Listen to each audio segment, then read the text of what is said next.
በስመ አብ ወወልድ ወመንፈስ ቅዱስ አሐዱ አምላክ አሜን። የተወዳችሁ እግዚአብሔር ልጆች እንደምን ቆያችሁ? ያለ ሕማም ያለ ድካም በሰላም በጤና ለትንሣኤው በዓል ያደረሳችሁ። እንኳን ለዛሬው ለጸሎተ ሐሙስ ዕለት በሰላም አደረሳችሁ። እንግዲህ ዛሬ ሁላችንም እንደምናውቀው ጌታ ኢየሱስ ክርስቶስ ትልቁን ቅዱስ ምስጢር ለልጆቹ ለደቀ መዛሙርቱ በዛ በኩል ደግሞ ለታላቋ ቤተክርስቲያን ያካፈለበት ቀን ነው። የሰው ልጅ ከተፈጠረ ጀምሮ በእግዚአብሔር ፊት መስዋዕት እያቀረበ የበጎችን መስዋዕት እያቀረበ የጥጆችን የግልገሎችን ደም እያፈሰሰ ጦሳቸውን የሰዎችን ጦስ እየተሸከሙ እንስሶቹ እየሞቱ በዛ ደም የእግዚአብሔርን ቁጣ የማብረድ ልምድ ነበር። ይሄ መስዋዕት ይባላል እና የብሉይ ኪዳን መስዋዕት ደመ ኪዳን የሚባለው የጥንቱ ዘመን መስዋዕት እንደዚህ ይሰዋ ነበርና ለብዙ ዘመን በድንጋዮች ላይ በመሰዊያ እያስተካከሉ ሰውተዋል። በኋላ ከሙሴ በኋላ ግን እግዚአብሔር በበጎች መስዋዕት ሰውና እግዚአብሔር ጊዜያዊ ሰላም እንዲፈጥሩ ስርዓት ሰርቶ ነበረ እና የበጎችን ደም እያፈሰሱ የደም ስርየት ያቀርባሉ፣ መስዋዕት ያቀርባሉ። እግዚአብሔር ያንን እየተመለከተ ጥፋታቸውን ይቅር እያለ በስጋ ሕይወተ ስጋ እንዲቆሙ ያደርጋቸው ነበር። ግን ፍጹም አይደለም። ሰው ነፍስ ነው፣ መንፈስ ነው፣ ስጋም ጭምር ነው። ስጋው ብቻም ሳይሆን መንፈሱ ነፍሱንም ከዘላለም ፍርድ ማዳን የሚችል መስዋዕት ያስፈልግ ነበር። ስለዚህ ሰውን የሚወክል መስዋዕት የእግዚአብሔር በግ በስጋ ተገለጠ። ስሙ ኢየሱስ ተባለ። ኢየሱስ ማለት ታርዶ የሚያድን መድኃኒት ማለት ነው።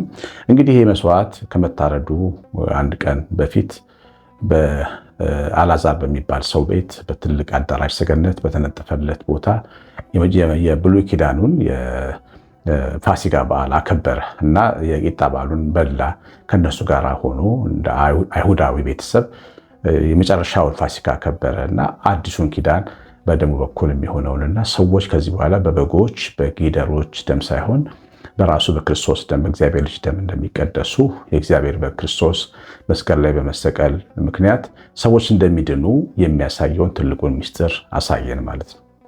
ይህን ምስጢር አስቀድም በሆሳናም ቀን በምልክት አሳይቶ ነበረ። የሆሳና ቀን ሆሳና በአርያም እየተባለለት ወደ ቤተ መቅደስ ሲገባ የቤተ መቅደሱ ግቢ ሁከት ተሞልቶ ነበር። አብዛኞቹ የመስዋዕት በግ ጥጆቹ፣ ላሞቹ ያገሳሉ፣ ጮሃሉ።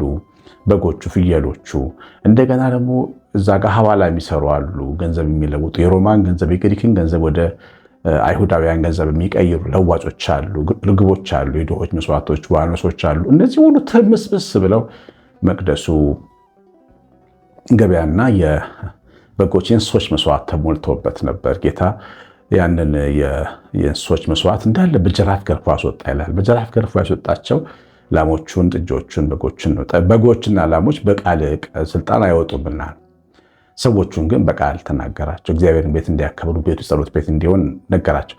በዚያን ሰዓት ግን መቅደስ ውስጥ ያለው የሰራው ስራ ጌታ ምንድነው? የፍየልና የበጎችን የዋኖሶችን መስዋዕት ከመቅደሱ ማስወጣቱን ነው የሚያሳየው። መቅደሱን አላፈረሰም፣ ታቦቱን አልጣለም፣ ታቦቱንም ጣዖት አላለም። ግን በመቅደስ ውስጥ ያሉትን የሚተኩትን መተካት የሚገባቸውን አስወጥቶ በክርስቶስ በራሱ ደም ተካ። እሱ አሁን የዛ የመቅደሱ ወይም ደግሞ የዛ የህዝቡ እግዚአብሔር ተስፋ ያደረገ የነበረው ህዝብ መስዋዕት ሆኖ መስቀል ላይ በመታረድ የበጎቹን ፍየሎቹን ደም እንደሚተካ የሚያሳይ ተግባራዊ ምሳሌ ነው ያሳያቸው ማለት ነው። እንግዲህ ይህንን ካደረገ በኋላ ያው በጸሎት ዕለት ማታ በጸሎተ ሐሙስ ዕለት ማታ ጌታ ኢየሱስ ክርስቶስ ተነስቶ ማቴዎስ ወንጌል ምዕራፍ 6 ላይ እንደምናነበው ይህንን ተናገረ ማለት ነው። ማቴዎስ ወንጌል ምዕራፍ 26 ቁጥር 26 ሲበሉም ጌታችን ኢየሱስ ህብስቱን አንስቶ ባረከ፣ ቆረሰም፣ ለደቀ መዛሙርቱም ይህ ሥጋዬ ነው እንኩ ብሉ ብሎ ሰጠ። ያው ተነስቶ እንጀራ እየበሉ ነው። ሲመገቡም ባርከው ነው የሚበሉት። አሁንኛው በረከት ግን የተለየ በረከት ነው፣ የተለየ ባርኮት ነው እና ተነስቶ ባረከው። ቀና ብሎ ወደ ሰማይ ወደ አሻቅቦ ባረከው እና ያ ፒታ ወይም ደግሞ ያ የአይሁዶች ቂጣ ትንሹ ህብስት ጌታ ሲባረከው ስጋ ክርስቶስ ሆነ ማለት ነው። ልክ አሁን ኤችቲኦ የምንለው ውሃ ስንባርከው ጸበል ሆኖ ሰዎች እንደሚፈውስ ማለት ነው። ከተለያዩ ቅመሞች ተቀመሞ የተሰራው ዘይት ሲባረክ ቅባ ቅዱስ ሜሮን እንደሚሆን ይሄኛውም ሲባረክ ስጋ ክርስቶስ ሆነ ወይም የጌታችን ስጋ ሆነ። ተራው ህብስት በተባለ ጊዜ ስጋ ሆነ ማለት ነው። ይሄ ሚስጥር ይባላል።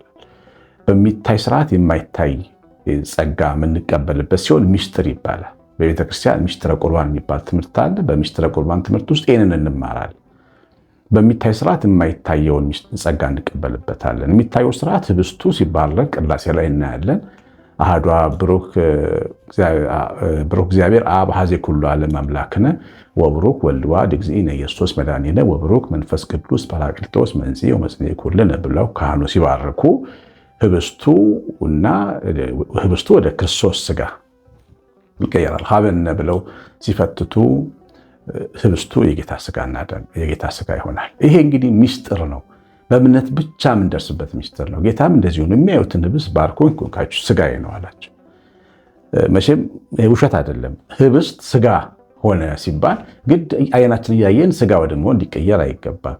ተፈጥሯችንም ራሱ እኛ የሰው ስጋ እንበላም። ታውቃላችሁ፣ በተፈጥሯችን በመንፈሳችን ክርስቶስ ስጋዋን ማስመሰል ይችላል እኮ ያንን ህብስት የራሱን ሰውነታዊ ስጋዋን ማስመሰል ይችላል። ግን የእኛ ተፈጥሮ ደግሞ ይሳቀቃል ያለ ማድረግ። ስለዚህ በምንወደው በምንመገበው በህብስቱ ምሳሌ አድርጎ ያንን ህብስቱን ሲባረክ ወደ ስጋ ክርስቶስ ይቀየራል ማለት ነው። ልክ ይህንን ያደረገውን ካችሁ ብሉ ብሎ ሰጠ ማለት ነው።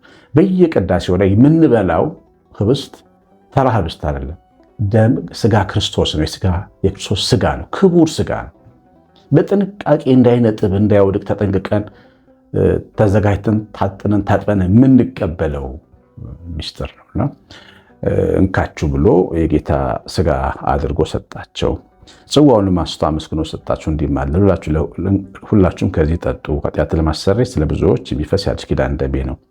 ደሙን ደግሞ በሰጣቸው ጊዜ ሁላችሁ ጠጡ ብሏል። እንዳትቀሩ ምክንያት ፈጥራችሁ ገና ነኝ ብላችሁ ነጋዴ ነኝ ብላችሁ እሰራለሁ ብላችሁ እናገራለሁ ብላችሁ እንዲህ ምክንያት እየፈጠራችሁ እንዳትቀሩ፣ ጠጡት ሁላችሁም።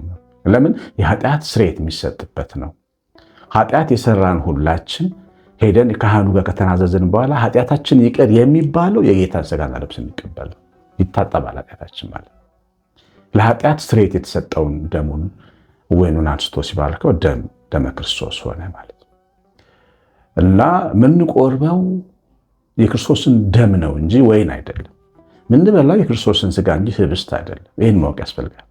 እና በቅዳሴና በጸሎት ሰዓት እግዚአብሔር አብ ወልድና መንፈስ ቅዱስ ይቀይረዋል። ያንን ወደ ክቡር ሚስጥር ይቀይረዋል ማለት ነው። ይህንን ስንቀበል እኛም የጸጋው ተካፋዮች እንሆናለን። ለምሳሌ ደሙ ስንቀበል የኃጢአት ስርየት እናገኛለን። ስጋውን ስንበላ የኃጢአት ስርየት እናገኛለን። ከክርስቶስ ጋር ውስጣዊ አንድነት ውህደት እንፈጥራለን። አካላችን ከአካሉ ጋር ይዋሃዳል። በእኛ ውስጥ የክርስቶስ ደም ስጋ ይኖራል። ይሄ የክርስቶስ ደምና ስጋ ለእኛ ህይወት መኖር ዋስትና ይሆናል። ጸንቶ መቆም ርኅራኄ ይሆናል። እኛ በክርስቶስ ስጋና ደም ስንታተም የክርስቶስ መልክ እኛ ላይ ይታያል። ጠላትም ይፈራናል፣ እግዚአብሔርም ይወደናል። እና ይህን ትልቅ ሚስጥር ነው ዛሬ በዚህ ዕለት ማታ ላይ እግራቸውን ካጠባቸው በኋላ ጌታችን ያሳየው። ይሄ ሚስጥር የብዙዎች የሁላችንም የክርስቲያኖች መንፈሳዊ መብትና ግዴታ ነው። ክርስትናችን የቅዱስ ሚስጥሩን አካቶ መቀጠል አለበት። አንዳንድ ሰው በጣም ድንቅ የሆነ ቃል ሰሚ ነው፣ በጣም ድንቅ ነው ቃሉን በመስማት በመዘመር፣ ግን ሚስጥራቱ ጋር ጠጋላለ። ኢቨን ቤተክርስቲያን ሄዶ ያስቀድሰው በጣም ብዙ ሰው ይኖራል። አሁን እዚህ ውስጥ ብዙ ዓመት የቆየ ቤተክርስቲያን ከሄደ ግን እንደው በስመ ኦርቶዶክስ ነው፣ እግዚአብሔርን ቃል ይወዳል ወይ ትወዳለች። እንደዚህ አይነት ክርስትና ከዛሬ ጀምሮ ማብቃት አለበት። ወደ ሚስጥራቱ ጠጋ ማለት አለበት። ተመልከቱ፣ ጌታ ለብዙ ዘመን ሲያስተምራቸው ቆየ። 3 ዓመት ከ4 ወር አስተማራቸው። ተራራ ላይ አስተማራቸው፣ ባህር ላይ አስተማራቸው፣ ደቀ መዛሙርቱን ለብቻ ቤታቸው አስተማራቸው፣ በተግባር አስተማራቸው፣ ሙት እያስነሳ አስተማራቸው፣ ማዕበል እየገሰጸ አስተማራቸው። የትምህርቱ ማጠቃለያ ግን የጌታን ስጋና ደም መቀበል። ኦርቶዶክሳዊ ክርስትና በሚስጥራት ውስጥ የሚጠቀለል ነው። ዝም ብሎ ባዶ ጩኸት አይደለም፣ ባዶ አሜን፣ ባዶ ሃሌሉያ አይደለም። ሚስጥራትን ያቀፈ ድንቅና ጥልቅ ሕይወት ነው ኦርቶዶክሳዊ ክርስትና። እናንተ ኦርቶዶክሳዊ የምትሰሙኝ ወይ ከክቡር ሚስጥሩ ለመቀበል ጨክናችሁ መወሰን አለባችሁ። በቴሌግራም እና በዋትሳፕ የአጋፔ ቤተሰቦች ዓለም አቀፍ የአጋፔ ቤተሰቦች አሉ፣ ግሩፕ አለ። ብዙ ስለ ስጋው ደግሞ እዛ ላይ ተነጋግረናል። ብዙ ሰዎች እየተቀበላችሁ እንደሆነ ነግራችሁን ተደስቻለሁ። እግዚአብሔር ይባርካችሁ። ውሳኔያችን በጣም አስፈላጊ ነው። ሚስጥራትን የማይቀበል ወይም ሚስጥራትን ያገለለ ክርስትና በጣም አደገኛ እግዚአብሔር ልጆች እና ያስለምደናል። ጠላት ዝም ብሎ መኖርንም ያስለምደናል። በቃ ዝም ብሎ መኖር፣ ኃጢአትን ማንሰራ፣ ጽድቅን ማንሰራ፣ ሚስጥራትን ማንከፈል፣ ዝም ብሎ መኖር ሊያስለምደን ይችላል። ኃጢአትም እየሰራን የተንደፋደፍን በቀቢጸ ተስፋ በተስፋ መቁረጥ ዝም ብለን ልንኖር እንችላለን። ምንም ችግር ሳይኖርብን ሚስት አለን፣ ትዳር አለን፣ ስራ አለን። ሚስጥራቱን ለመካፈል ግን እንዲሁ እየፈራ የምንኖር ሰዎች እንኖራለን። እንደኔ ቢጤ ውጭ ቆማችሁ ዘመናችሁ እንዳያልቅ በር እያንኳኳ ቆሞ እንደሚጮህ የኔ ቢጤ እንዳትሆኑ። እንደዚህ እንደ ላሊበላ የምንላኩ ሰዎች አሉ አይደል? ታስታውሳለች? በር ላይ ቆመው የሚያዜሙ ሁሌ እንጸልያለን። በር ላይ ቆመን ውስጥ ገብተን ግን አናውቅም። እንድንገባ ይፈልጋል። ሚስጥራቱ ጋር ድረሱ። ንስሐ አባት ያዙ። ንስሐ ግቡ። ቤተሰቦቼ ኃጢአታችሁን ተናዘዙ። እግዚአብሔር ይፍታ ስትባሉ ነጭ ለብሳችሁ ስጋዋ ደግሞ ተቀበሉ። ስጋዋ ደግሞ ተቀድሳችሁ ደስ ብሏችሁ ኑሩ። በእግዚአብሔር ፍቅር ኑሩ። ከዛ ደግሞ እግዚአብሔር ቃል እየሰማችሁ ራሳችሁን አሳድጉ። የስጋዋ ደግሞ ተካፋዮች ሆናችሁ ደግሞ የእግዚአብሔር ቃል የማያስፈልጋችሁ የሚመስላችሁ ሰዎች እንኖራለን። ይኸውላችሁ ተክል ውሃ ካላገኘ ፀሐይ ብርሃን ካላገኘ አድጎ እንኳን ቢሆን መቀጨጩና መሞቱ አይቀርም። ተቀብለን ስጋው ደግሞ እየኖርን ቃሉን ይግኖር አድርገን ስጋውን ማነው መዝሙሩን ሳንሰማ በቃ እንዲሁ የኮኛ ቆርብ ያለው እያልን ተመጻድቀን የምንኖር እኛም ልንደርቅ እንችላለን። ማንም የቆመ ቢኖር እንዳይወድቅ ይጠንቀቅ። የመንፈሳዊ እድገት ምሰሶዎች ቅዱስ ቁርባን፣ ወንጌል፣ ስርዓት አጥቆ መዝሙር ማስቀደስ ወሳኝ ናቸው። እነዚህ መጓደል የለባቸው። ህይወታችን በቅድስና በእውቀትም በመንፈስም እያደገ መምጣት አለበት እና ዛሬ እንግዲህ ይህንን የተከበረ ሚስጥር ጌታ እግዚአብሔር ጌታ ኢየሱስ ክርስቶስ ለዓለም የሰጠበት ቀን ነው። ምክንያቶቻችሁን ትታችሁ ነው ንጹህ አይደለሁም ንጹህ የሆነ ይቀበል ይላል ካህኑ። እኔ ንጹህ አይደለሁም ንጹህኛ አላቅም እንላለን። እንደሱ ማለት አይደለም። ንጹህ ማለት ንጹህ በቸርነቱ ንስሐ ገብቶ የመጣ ማለት ነው። በሌላ ቋንቋ ሲተረጎም እሱ ማለት ነው አባቱ ጋር ሄዶ ንስሐ ገብቶ የመጣ እንጂ ከሜዳ መጥቶ ዝም ብሎ አይቀበል ነው። መቼም ልብሳችንን አጥበን እጃችንን ታጥበን ነው ቤታችን እንኳን ስንገባ ሻወር ታጥበን ነው የምንቀላቀለው ከሰው ጋር። እጃችን ታጥበን ነው ማዕድ ላይ የምንቀመጠው። እሱን ዝግጅት ማለቱ ነው ንጹህ የሚለው እንጂ ኃጢአትን የሚያነጻ የሚቀድሰው ቅዱሳቱ ክርስቶስ የሰጠን ስጋና ደም እንጂ እኛ ራሳችንን ቀድሰን አይደለም የምንመጣው። ራሳችንን ቀድሰን የምንመጣ ስለሚመስለን ነው ብዙዎቻችን የምንሳቀቀው። ኃጢአተኛ ነኝ እንዴት ቆርባለሁ ብለን እናስባለን። ስራ እንሰራለን እንዲንሆናለን። ለኃጢአት ቀጠሮ መሰጥ ሰዎች አለን። እየሰራ መቁረብ እንችላለን። አታዋቸው ግብጾችን እንደተሰለፈ ሁሉም ምዕመናን ሁሉ ቆርበው ሲወጡ ነው የምታዩቸው። ምን ይከለክለናል? አባታችን ማዕድ ለመመገብ እና ስራ እየሰራሁኝ መቁረብ ይችላል። አዎ ያርመኛል፣ ያስተካክለኛል። አንዳንድ ነገር አንዳንድ ጊዜ ወጣ የሚል ስራ ምን ሰራ ሰርተን በተለይ ነጋዴዎች ነግዳችሁ ማትረፍ መብታችሁ ነው፣ ችግር የለውም። ማታለል መዋሸት ነው ልክ ያልሆነ ነገር። ሰዎችን መጉዳት ነው፣ ሰዎችን መርዝ ማብላት ነው፣ የሚጎዳቸውን ነገር መስራት ነው። ህፃናቶች ልጆችን የሚጠጡትን ወተት መርዞ ማምጣት ነው። ይሄ ነው ኃጢአት። ይሄ ነው የሚያስቀስፈው እንጂ ስለሰራችሁና ስላተረፋችሁ ኃጢአት ኖሮ ሆኖ አያውቅም። ስላረሳችሁ ገበሬዎች፣ ስለሰራችሁ ሰራተኞች ምንም ባለ ጉዳይ ጋር ብትጨቃጨቁ፣ ባትግባቡ፣ ብትነታረኩ፣ ብትከራከሩ ስራ ነው፣ አግባብ ነው። ዳኞች ብትሆኑ ፍርድ ቤት ቆማችሁ ትሟገታላችሁ ከወንጀለኛ ጋር። ጠበቃ ብትሆኑ ትከራከራችሁ። ይህ ስራ ነው፣ ምንም አያገናኘው።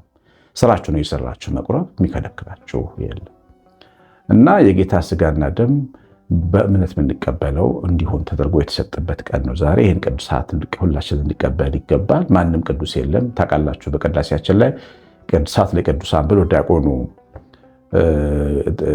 ማነው ካህኑ ሲል አሐዱ አብ ቅዱስ፣ አሐዱ ወልድ ቅዱስ፣ አሐዱ ውእቱ መንፈስ ቅዱስ እንላለን እኛ። ቅዱሳቱ ይሄን ምስጢር ቅዱሳን የሆናችሁ ኑ ብሉት ሲለን ካህኑ በቅዳሴ በዜማ እኛ አሐዱ አብ ቅዱስ፣ አሐዱ ወልድ ቅዱስ፣ አሐዱ ውእቱ መንፈስ ቅዱስ። አይ እኛማ ቅዱስ አይደለንም። ቅዱሱ አብ ነው፣ ቅዱሱ ወልድ ነው፣ ቅዱሱ መንፈስ ቅዱስ ነው። ያን ቸርነቱ እግዚኦ ብለነው በደሙ ለምነነው ተማጽነነው ነው የምንቀበለው ብለን በትህትና ሆነን የጌታ ስጋና ደም እንቀበላለን። የቤተክርስቲያናችንም ያለው ይስጥልኝ።